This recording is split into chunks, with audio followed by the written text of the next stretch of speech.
ಇವತ್ತಿನ ಒಂದು ಸ್ವಲ್ಪ ಲಾಸ್ ಆಯಿತು. ಯಾಕಾಯ್ತು ಅಂತಂದ್ರೆ ಈಗ ನೋಡಿ ಮಾರ್ಕೆಟ್ ಗ್ಯಾಪ್ ಅಪ್ ಓಪನ್ ಆಗಿದೆ.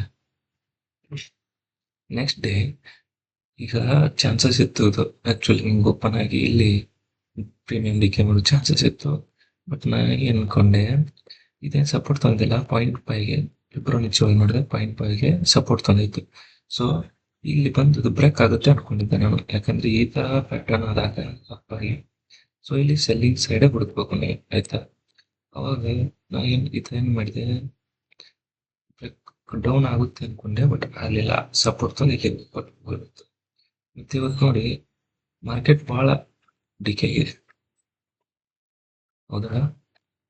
ಎಷ್ಟು ಡಿಕೆ ಅಂದ್ರೆ ಇನ್ನೊಂದಷ್ಟು ಪ್ರಾಫಿಟ್ ಲಾಸ್ ಎಷ್ಟಾಯ್ತು ಅಂದ್ರೆ 1 ಸರ್ಟೈನ್ ಥ್ಯಾಂಕ್ ಯು, ಬಾಯ್.